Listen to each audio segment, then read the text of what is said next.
What's going on, everyone? It's your boy Tommy Sotomayor, and I am here live with my dude CJ. Am I saying it right? Beatty? You can say Beatty. It's pronounced Beatty, but my mother calls my father Beatty. Really? So I guess that's what clarifies it to everybody else. Beatty, doesn't matter. As long as my deuce calls him Beatty, you got it, gang.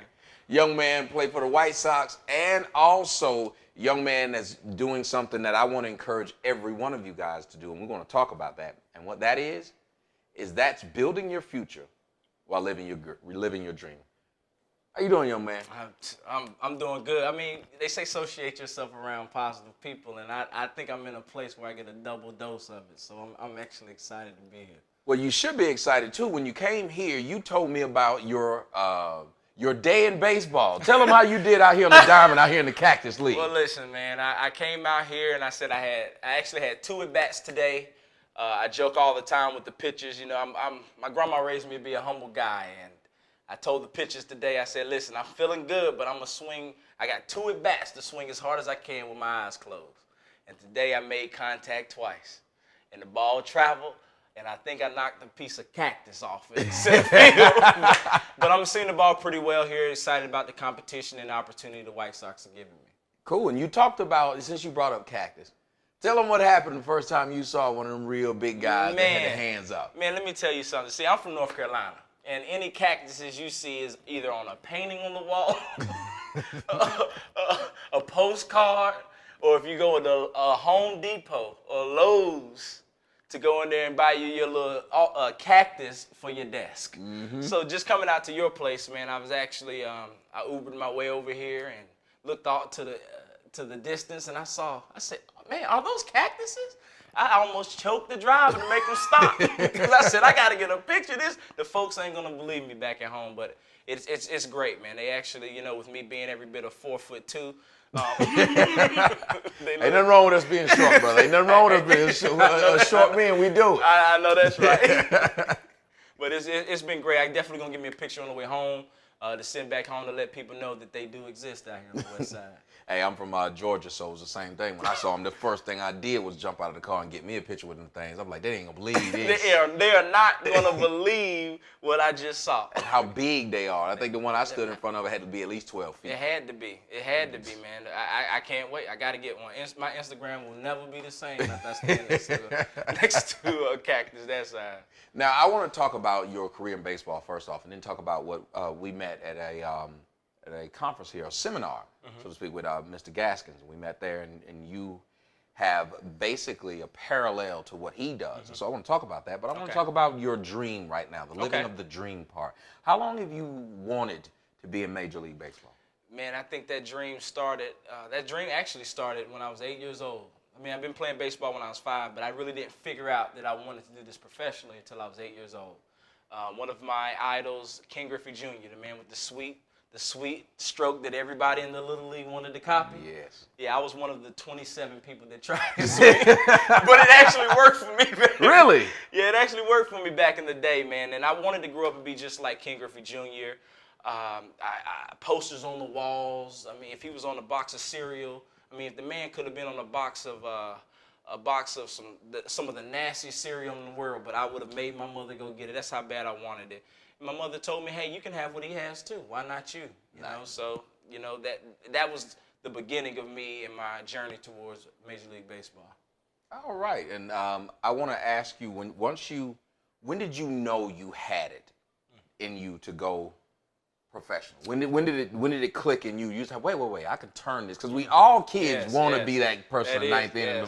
But then we realize I ain't that good. Yeah, I would say, it's funny you say that because I remember I just had a flashback to Little League days when I was the only one running the correct way in Little League. You know, you go to the T-ball games, little Tommy runs straight over the pitcher's mound or to third base, or you got the kids, the ball roll right by them, and they out there counting blades of grass. But I would say 13 years old, we won the national championship for the Greensboro Batting Center. Nice. We beat Puerto Rico to win the national championship, and in that tournament, I went 16 for 18. In the whole term, only got out twice.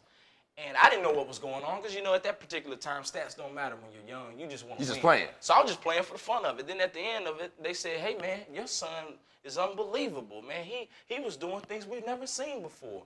And Grandma raised me and I still respect this saying today, when a lot of different people tell you the same thing, then it must be true. If 10 people say your breath stink, you know what I'm saying? I don't want to get to the 10th one. You know what I'm saying? I don't even want to get to the 10th one. The first time somebody say, you want some gum? Yes.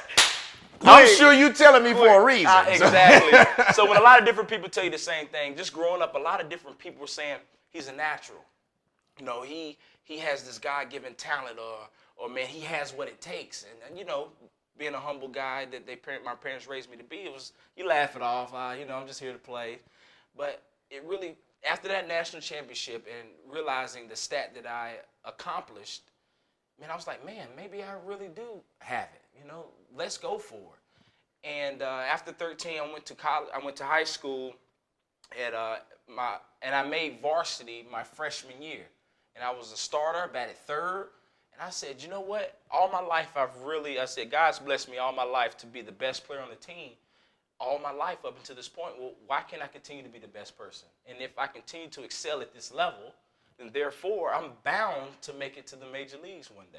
Yeah. So that's when I believed in it. I went from saying, nah, to saying, what? Hold on now. Let me look at this. Maybe professional is the route that I need to go. And I believed in it. You talked about your father.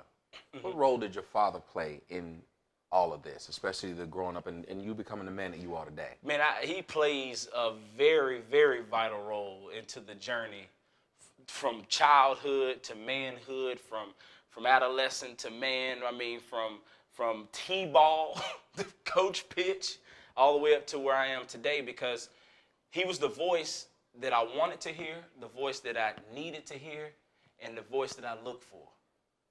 And he still is that today. Even when I don't want to hear it, he's telling me the things that I need to hear. And him being in my life is, people are not always blessed to have their fathers in their lives, but he's always been that person, whether I needed to know it, whether I wanted to know it or not. He's always been that person that's been there to push me, tell me what I need to know, tell me what other people are saying, tell me what was right for me that I probably didn't understand at that time. But now that I do, as I've gotten older and got some experience, the words from my father have really kept me grounded in this journey. Beautiful, beautiful. Now, the thing about baseball is it's one of the most humbling sports that you can find. Like, it's baseball and probably golf. Yes. Because no matter how good you think you are at it, there will be a day when you're the worst person on the field. Man, you preach it to the choir. Everybody's experienced it. How do you manage the ebbs and flows of a life like that, a lifestyle, a career that can humble you the day after you were king of the world? Yes. I joke about all the time, you really do celebrate in baseball. That's what they teach us. Celebrate when you do well, because it might not be that well tomorrow. So really go out and have a great time, because tomorrow you can forget everything. And it's so much of that is funny, but it's true. Like today, I saw the ball like a beach ball, but tomorrow I try to duplicate the same routine, the same this, the same bat, the same stance, the same everything, and go 0 for 2 with 2 Ks, and it goes from a beach ball to now the baseball looks like an aspirin. Sitting there like a grain of rice. Like, what happened? It just less than 24 hours ago, I was a man. But it's just one of those sports. But what I have to do, and I really adopt this mentality when I was drafted with the St. Louis Cardinals back in 2009. Tony La Russa, Hall of Fame manager of the St. Louis Cardinals, he came down from big league camp and told us, he said, guys, if you want to separate yourself from the pack, you got to increase your mental toughness. He says your preparation has to be key. Everything that you do on and off the field has to become a routine. So you will minimize the times that you're down. See, the only thing that people don't understand, and this is really true, you can minimize the times that you're down with the level of mental toughness that you're on. And once I realized that and poured more books and reading and asking more questions, see, a lot of people they know how to get the answer, but they're scared to get the answer because they're scared of failure. They're scared of they're scared of arriving at defeat when you ask a question and it might be an embarrassment. But see, When you're tired of being low, you don't care no more. You saying, look, I need the answer. And that's the way I went. I said, I ain't got nothing to lose. I'm going to ask until I get to the answer. That's the only way to get to an answer is what? Asking. And a lot of people never take that step. But reading a bunch of books, asking questions, YouTube video, and studying, that's what's allowed me to go to my low points, but it's allowed me to get back out of them. And that's comes with experience. Now, let's transpose that over to life and life after where you are, because we understand that you're chasing this dream that only 1%, less than 1% of Americans can actually succeed at. And you're chasing that dream. But when I talked to you, you were talking about your second and third possible life. Yes, yes. What got you into that mentality to even look past the dream you're in? Because most people, and you know, I was an athlete myself, not as good as you, but I was all right. I did all right for myself. But it came a point in which I realized, man, they ain't gonna let me go pro. I ain't that good. But I had to now decide what I'm gonna do next. But the good thing was, I had already had a plan other than that. You seem to be preparing for that. A lot of people don't. What came to you which said, you know what, I'm good at what I'm doing, but I want to prepare what I'll be doing probably longer than what I'm doing, even if I do it at a Hall of Fame level? What brought you to that level? I really think the turning point for me was back in 2009. Like I said, I got drafted by the Cardinals. Then we skipped to 2011 when I got released by the Cardinals. And that release really came out of nowhere. And when it came out of nowhere, I knew something had to give, something had to change.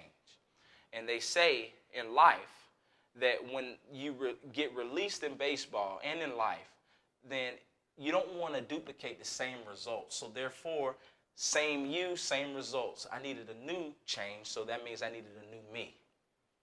So then I said, well, if the equation says same you, same results, then that means I need to be something new to get new results. So then I said, well, what can I do? Because physically I feel like I'm still ascending, but what can I do that's going to get me to new results? That's when they challenged us to think mentally. And I said, you know what? It's time for me not to only, because a lot of people in life think it's physical, you know? They think it's like, I just go to the gym and lose the weight. Or I feel like if I can just physically change, then I'll feel better. But they don't understand, deep down inside, you're the same person that's been losing all along. Wow. The same person that's been losing all along. So therefore I adopted. I said, you know what? I'm going to get my weight room in. I'm going to get my swings in. But I'm going to start to incorporate in my day 10 to 15 minutes of growing this. And once I was able to do this, I subconsciously started to develop life after baseball. And I didn't even know it. I started to become aware of, okay, well, hold on.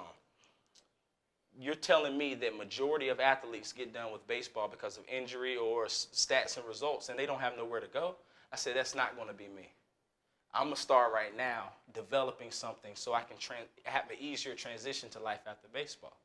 And then, you know, God, connecting it with God and my faith, man, he's been able to put people in place, such as yourself, put people into place that's really helped for life after baseball, man.